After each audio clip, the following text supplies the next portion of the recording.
tidak steril, maka saya pakai handscoon tidak steril. Lalu pasang.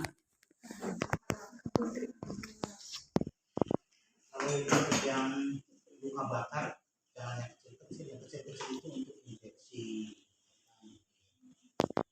Anggap saja ini besar, kemudian ini digulung. Tujuan digulung itu sebenarnya adalah untuk mempermudah agar ini kalian anggap saya sudah ya sudah perkenalan dan sebagainya ya. Diangkat kakinya. Oke, ini supaya kalian kalau ini pakainya pengalas yang lebar itu bisa langsung di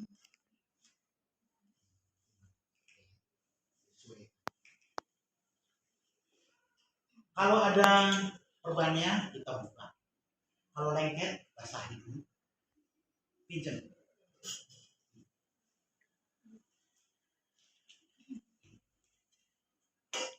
Kita guyur.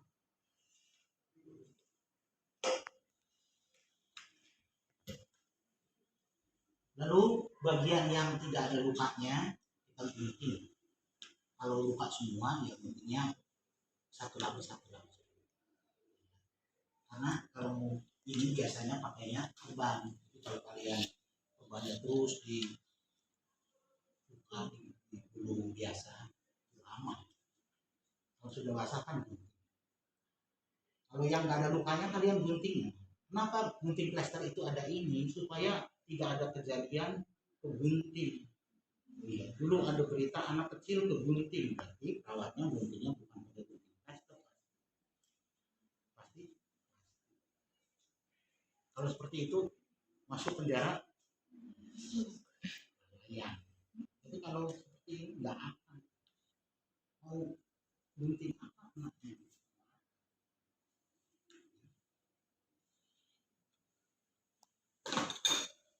Ini saya handscoonnya yang on steril menggunakan bantuan satu.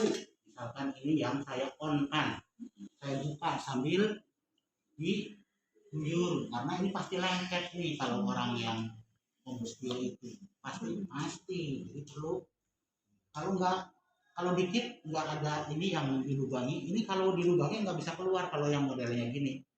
Ada yang model khusus yang dulu itu seperti injeksi kalau dilubangi itu sudah kecil bisa dipencet itu keluar. Kalau enggak berarti kalian pakai spet yang agak besar.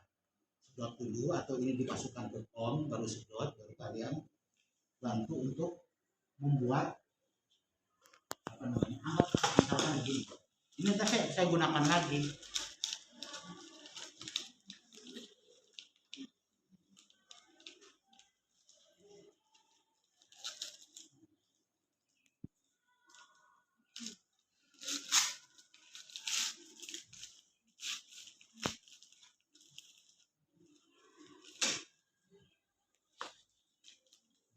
Bengkoknya harusnya kalau yang luka bakar kayak gini ada semula ini.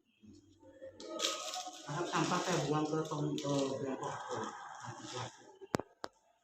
Ini kalau yang baru selalu dikencangkan. Ingat, dikencangkan karena ini banyak yang praktek di rumah sakit nggak dikencangkan, begitu mau ngoplos obat membahayakan keselamatan. Kencangkan. Dan misalkan ambil di kom, kemudian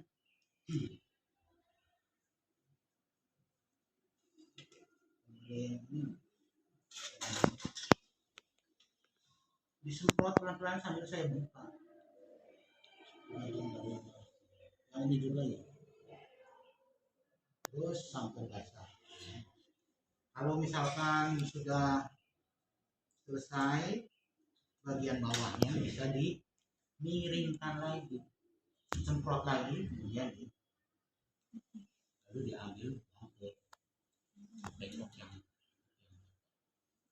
ya ini sudah terbuka. Kalau sudah terbuka, ini tadi on steril, saya ganti pakai handscoon steril. Harusnya ininya juga lagi ini semua satu ya. Kira ini masih ada kalian. Saya sudah pakai yang steril,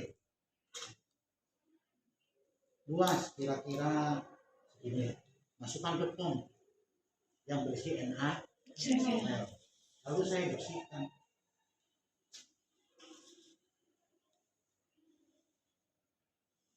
Karena handphone saya steril, bisa aja saya bantuannya dengan ini langsung. Atau kalau memang sudah steril, ini nanti untuk membersihkan saja. Ini saya bujur nih pakai NaCl, lalu sambil di satu kali. Ini juga sekali. Nah, dua. Jangan dibolak-balik dulu. Nah, ini sudah kotornya benar-benar sekali. Ganti lagi. Kalau memang ini butuh dibantuan sana tuh ya, maka ini dibersihkan lagi. Kalau pakai ini yang agak dalam misalkan,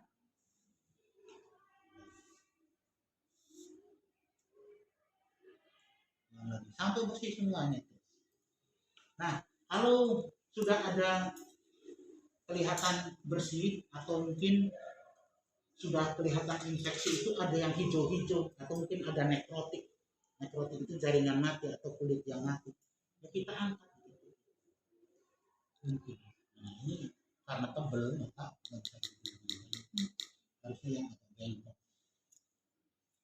Kalau ini grade 3 sampai tulang hitam-hitam, yang hitam-hitamnya itu kita guntingi dikit-dikit sampai berdarah, muncul darahnya. Artinya kalau luka ada darahnya, itu makanannya lewat darah, maka dia akan ada pertumbuhan jaringan. Kalau dibiarkan yang hitam, itu lama, itu yang hitam itu harus nanti dikikis pelan-pelan.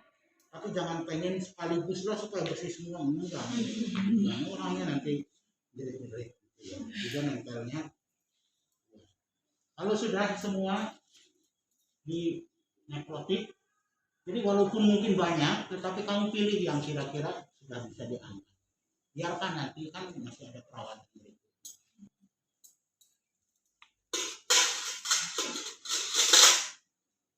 Lalu setelah bersih NaCl, kalau memang perlu diolesi obat, olesi dengan obat ini.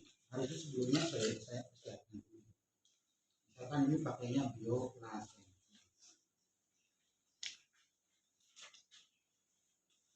Atau ditaruh sini sama taruh lagi terus merata sesuai dengan. Kalau pakainya kompres yang garamisin, maka garamisin cairan sama dioleskan.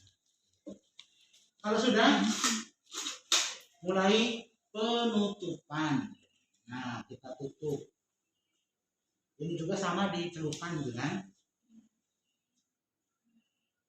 NaCl. Nah, kalau basah ini akan ini. Kalau memang perlu dibuka saja. Cara bukanya adalah yang serat-seratnya jangan di dalam, selalu di luar. Ini ya. Kalau memang pengen tebel, udah ini aja, ambil lagi.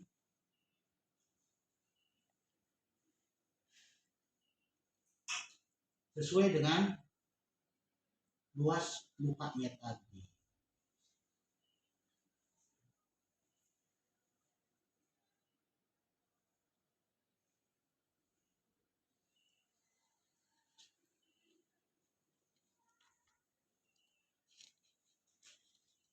Ini karena nggak basah ya. Kalau ujungnya perlu ditekuk supaya rapi, ini ya. Nah, ini yang kotor ini biasanya perlu diambil dan dicuci kalau kamu masalahnya diambil. Nah, karena bentuknya begini, kalau memang luas di dada, bisa aja ini nanti di plester langsung. Tetapi kalau di anggota tubuh seperti ini, kita pakai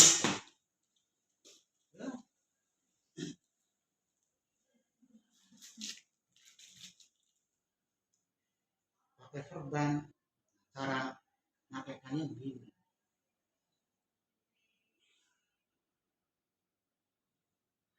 Nah, ya jangan kebalik, nanti susah. Lin.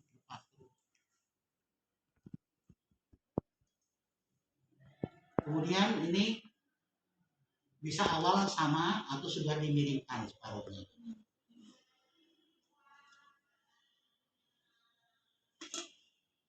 Ya, nariknya gini, jangan kebalik gini, susah.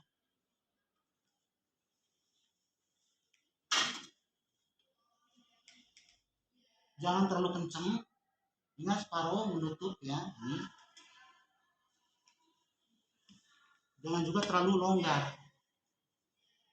Sesuaikan aja. Kecuali kalau memang itu dressing.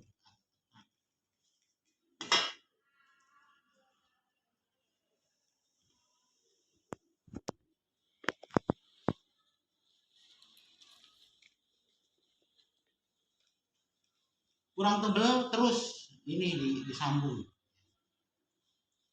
Ini kalau memang kurang. Nah di akhir kalau memang itu mau di akhir supaya rapi, kalau yang ini bagian samping.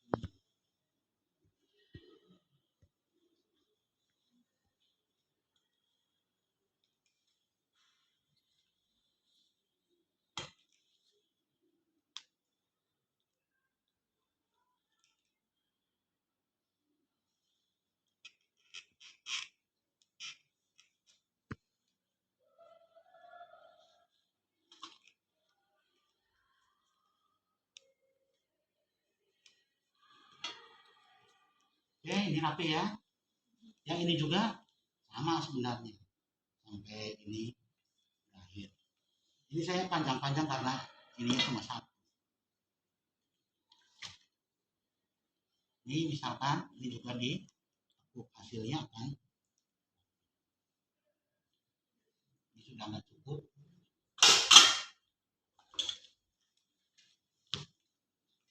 Bisa sampai selesai, kemudian ditekuk kayak begini, di plester. Ya, plesternya di tempat yang tidak terganjal. Ini kalau dia posisinya begini, ini yang ganjel di sini, maka jangan di plester di sini. Atau di sini boleh di gunting. Gunting aja supaya nggak pakai plester.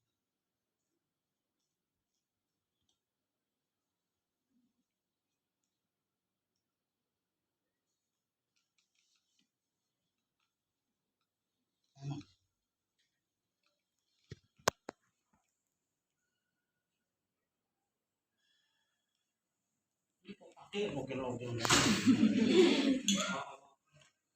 Nah, dibuat yang rapi lah gitu ya, karena ini bukan sekedar ilmunya tadi yang membersihkan sterilnya. Kalau ini adalah seni, jadi kalian bisa membuat itu rapi, enak dilihat dan sebagainya.